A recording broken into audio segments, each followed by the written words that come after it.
नवशिके ट्रेडर त्यांच्या वाट्याला आलेल्या अपयशाचे खापर हे शेअर मार्केटवरती फोडतात. गुंतवणुकीमधून पैसे गमावणे आणि चुकीचे असणे हे ट्रेडिंगची अपरिहार्य वास्तविकता आहे. नमस्कार, मी सूरज आपलं बी डिसिप्लिन ट्रेडर या युट्यूब चॅनलवरती स्वागत करत आहे. आपण ट्रेडिंग इन द झोन या पुस्तकाचे क्रमशः वाचन करत आहोत. त्यामधील प्रकरण तिसरे, जबाबदारीचा स्वीकार, हे आपण पुढे वाचणार आहोत. यामधील नुकसानीस तुम्ही कसे प्रतिसाद देता हा आपण आज भाग पाहूया. तुमच्याकडे काही कौशल्य कमी असली तरी चालेल, मात्र तुमच्याकडे विजयी दृष्टिकोन मात्र असायला हवा. विश्लेषकांकडे कौशल्य असतात पण जिंकण्याची वृत्ती नसते, म्हणून त्यांच्या ज्ञानाचा त्यांना जास्त उपयोग होत नाही.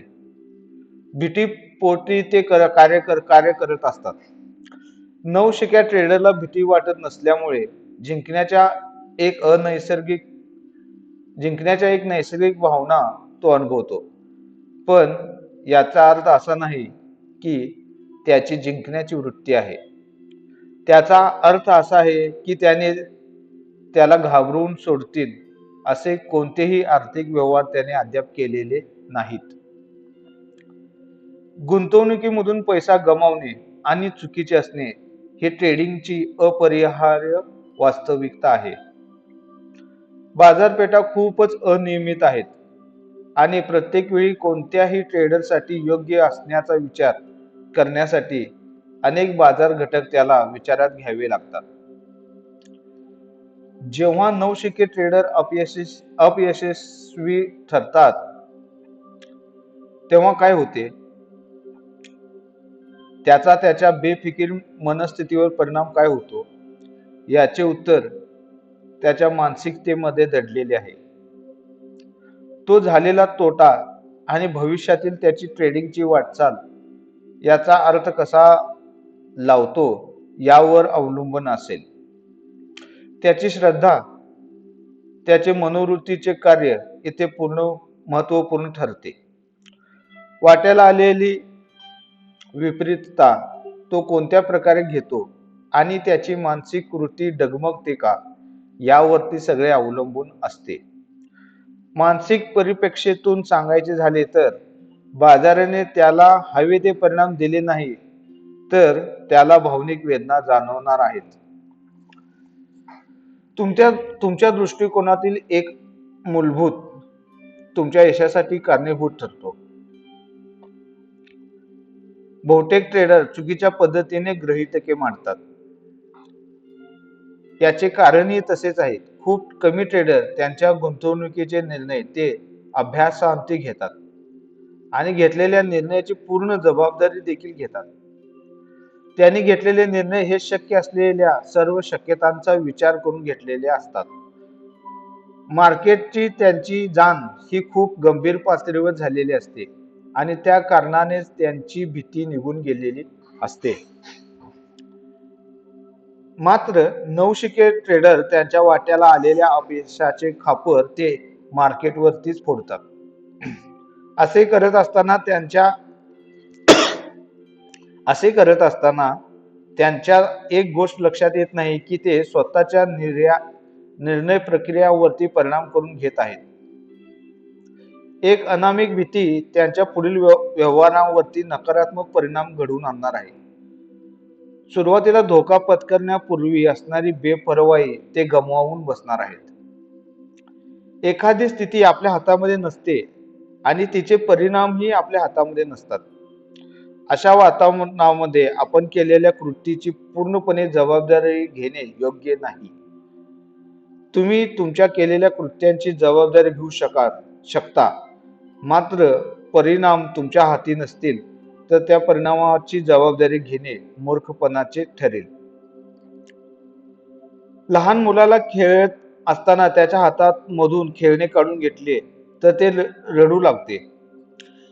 येथे मुद्दा हा आहे की त्या लहान मुलाला आनंदाच्या अवस्थेमधून भावनिक वेदनेच्या अवस्थेमध्ये जाण्यास भाग पाडले गेले आहे.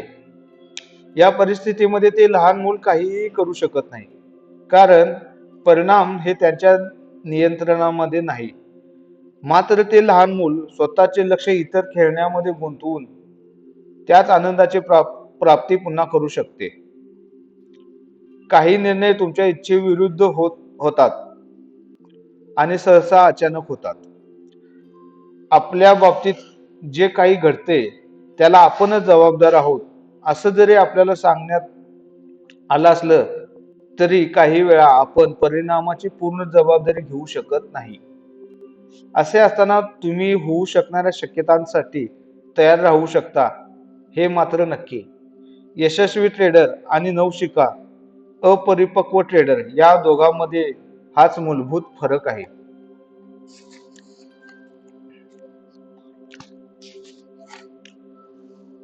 आपल्या भूतकाळातील अनेक अनेक प्रगल्भ अनुभव हे चांगल्या अर्थाचे पालक, शिक्षक आणि मित्रांचा सहवास यांचा परिणाम असतात. ज्या ज्या वेळी जे जे करणे शक्य होते त्या त्यावेळी ते ते केले गेले जाण्याची आपली प्रवृत्ती हे त्याचे उत्तम उदाहरण आहे. पुष्कळ लोक अपरिपक्व आणि अवाजवी अपेक्षा ठेवणाऱ्या पालकांच्या पोटी जन्माला येतात आणि भावनिकदृष्ट्या अस्वस्थ असलेले शिक्षक, प्रशिक्षक आणि कर्मचारी यांना यांचा त्यांना सामना करावा लागतो. अशा वातावरणामध्ये आपण आपल्या क्षमतांना कमी लेखतो आणि अजाणतेपणी अनावश्यक समस्या ओढवून घेतो. आपल्या ट्रेडिंगच्या अंगभूत जोखमीचा स्वीकार करायला शिकत नाही. आपल्या भूतकाळातील आणि वर्तमान काळातील घटनांचे नैसर्गिक अनुबंध ठेवण्यापासून कसे सावध राहावे हे आपल्याला माहीत नसते. अशा वेळी आपण आपल्या कृतींची जबाबदारी घेण्याऐवजी आपल्या वाट्याला आलेल्या परिणामांसाठी बाजारपेठेला दोष देऊ लागतो. चांगले ट्रेडर विचार आणि कृती अशा टप्प्यावर पोहोचलेले आहेत जेथे ते कोणत्याही विशिष्ट व्यापाराच्या परिणामाची संपूर्ण जबाबदारी स्वीकारू शकतात. इतर प्रत्येकजण कोणत्या ना कोणत्या एका मर्यादेपर्यंत जबाबदारी घेत असतो. बाजारपेठेनेच त्यांना प्रतिसाद द्यावा असे त्यांना वाटत असते. बाजाराने आपल्या अपेक्षा, आशा आणि स्वप्ने पूर्ण करावीत अशी सर्वसामान्य ट्रेडरची इच्छा असते. जेव्हा तुम्ही एखादे ट्रेडिंग करता तेव्हा तो पैसा गमावण्याच्या अपेक्षेनेच करीत असतात. पैसा कमावण्याच्या अपेक्षेनेच करीत असतात. जगातील प्रत्येक ट्रेडर जो ट्रेडिंग करतो तो हाच कारणासाठी कार्यरत असतो. जेव्हा तुम्ही बाजारपेठेशी असलेल्या तुमच्या नात्याकडे पैसे कमविण्याच्या दृष्टिकोनातून पाहता तेव्हा तुम्ही असे म्हणू शकता की तुमचा उद्देश बाजारातून पैसे काढणे हा आहे. परंतु त्याच वेळी बाजाराचा एकमेव हेतू तुमच्याकडून पैसे आणि संधी काढणे हा आहे. हे खूप महत्वाचं या ठिकाणी वाक्य आहे. मी पुन्हा एकदा वाचतो. जेव्हा तुम्ही मार्केटमध्ये असलेल्या तुमच्या नात्याकडे पैसे कमविण्याच्या दृष्टिकोनातून पाहता तेव्हा तुम्ही असे म्हणू शकता की तुमचा उद्देश बाजारातून पैसे काढणे हा आहे. बाजारातून म्हणजे शेअर मार्केट, स्टॉक मार्केट मधून पैसे काढणे हा आपला उद्देश आहे. परंतु त्याच वेळी मार्केटचा पण एकमेव हेतू असतो, एक उद्देश असतो जो आपल्याकडील पैसा काढून घेणे व आपल्याकडील संधी सुद्धा काढून घेणे हा त्याचा मुख्य उद्देश असतो. जर बाजार आपल्या एकमेकांकडून पैसे काढणारा, एकमेकांशी संवाद साधणारा लोकांचा समूह असेल तर मग बाजारपेठेबाबत वैयक्तिक ट्रेडरची काय जबाबदारी आहे? बाजारामध्ये त्याच्या नियमाचे पालन करून अपेक्षित परतावा मिळवणे हे एकमेव ध्येय ट्रेडरचे असते. हीच ट्रेडरची बाजारप्रती जबाबदारी असते. जबाबदारी स्वीकारणे म्हणजे ते मान्य करणे आणि स्वीकारणे की एक ट्रेडर या नात्याने तुमच्या यशाला आणि अपयशाला बाजारपेठ नव्हे तर तुम्ही स्वतः पूर्णपणे जबाबदार आहात. बाजारपेठेचा उद्देश तुमच्याकडील पैसे बाजाराच्या प्रवाहामध्ये आणणे हा आहे. परंतु हे करण्याच्या प्रक्रियेत बाजार आपल्याला त्यातून पैसे काढून घेण्याच्या अमर्याद संधी देखील प्रदान करते. बाजार आपल्याला विविध खरेदी विक्रीच्या व्यवहाराबद्दल माहिती प्रदान करून मार्गदर्शन मार्गदर्शन देखील करत असते. मार्केटने आपल्यावर आपला विश्वासघात केला आहे असे आपण म्हणू शकत नाही, कारण बाजार आपल्याला अनेक संधी देत असते. त्या संधीचा योग्य वेळी योग्य तो फायदा घेणे आपल्या हातामध्ये आहे. आपण ट्रेडिंग करतो तेव्हा दुसऱ्या ट्रेडरच्या अपेक्षा, आशा, स्वप्न आणि इच्छा पूर्ण करण्याची जबाबदारी तुम्हाला वाटते का? अर्थात तुम्ही तसे करत नाही.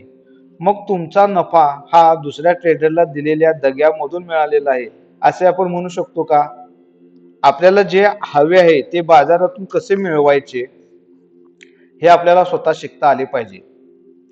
या शिक्षणाच्या प्रक्रियेतील पहिले मोठे पाऊल म्हणजे संपूर्ण आणि निरपेक्ष जबाबदारी घेणे हा आहे. जबाबदारी स्वीकारणे म्हणजे आपले सर्व परिणाम स्वयं उत्पन्न आहे यावर विश्वास ठेवणे. तुमच्या समोर आलेले परिणाम हे तुमच्या बाजारपेठेच्या माहितीचे स्पष्टीकरण, तुम्ही घेतलेले निर्णय आणि तुमच्या कृतीवर आधारित असतात. संपूर्ण जबाबदारीपेक्षा कमी कोणतीही गोष्ट केल्याने दोन अधिक मानसिक अडथळे निर्माण होतात, जे तुमच्या यशाला अडथळा आणतात. त्यापैकी एक, तुम्ही बाजारपेठेशी एक प्रतिकूल संबंध प्रस्थापित कराल, जे तुम्हाला संधीच्या सततच्या प्रवाहातून बाहेर काढेल. दोन, तुम्हाला ट्रेडिंगची समस्या केवळ बाजार विश्लेषणाच्या माध्यमातून सुधारता येईल असा विश्वास बाळगून तुम्ही स्वतःची दिशाभूल कराल. तर मित्रांनो, हा होता सर्वात महत्वपूर्ण भाग. म्हणजे या भागामध्ये आपल्याला सांगितलं आहे की ज्यावेळी आपण ट्रेडिंग करत असतो आणि आपण लॉस करून घेतो, आपला तोटा होतो, तर या तोट्यामध्ये आपण कशा प्रकारे बाजारपेठेला दोष देत असतो आणि बाजारपेठ ही एका वेळी वेगवेगळ्या लोकांना मार्गदर्शन करत असते आणि एकाच वेळी आपल्याला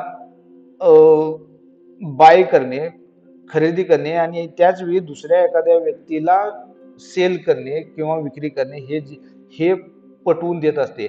अशा अमर्याद संधी ज्यावेळी असतात मार्केटमध्ये, तर या अमर्याद संधीचा फायदा घेणे हा प्रत्येकाला वाटत असतो की आपण स्टॉक मार्केटमध्ये येऊन संधीचा या फायदा घ्यायला पाहिजे, पैसे कमवायला पाहिजे. परंतु याच वेळी शेअर मार्केट सुद्धा आपल्याकडून पैसे काढून घेण्याचा प्रयत्न करत असते आणि ज्यावेळी आपण अशा चक्रव्यूहामध्ये अडकतो त्यावेळी आपली मानसिकता कशी असली पाहिजे, आपल्याला विश्वासघात झालेला आहे असं सतत जे वाटत राहतं किंवा आपण सतत चुकीचे ठरत आहोत असं ज्यावेळी वाटतं आणि हाच आपला एक वीक पॉइंट होतो की ज्यामुळे आपण आपली जी अनालिसिस आहे ही अनालिसिस आपण योग्य पद्धतीने करत नाही. तर आज आपण इथे थांबूया. जर आपण नवीन असाल तर प्लेलिस्टमध्ये जाऊन आपले जुने व्हिडिओ पाहून घ्या, जेणेकरून आपण कंटिन्युटी मध्ये याल. व्हिडिओला लाईक करा, शेअर करा, कमेंट करा आणि जर नवीन असाल तर सबस्क्राईब सुद्धा करा. धन्यवाद.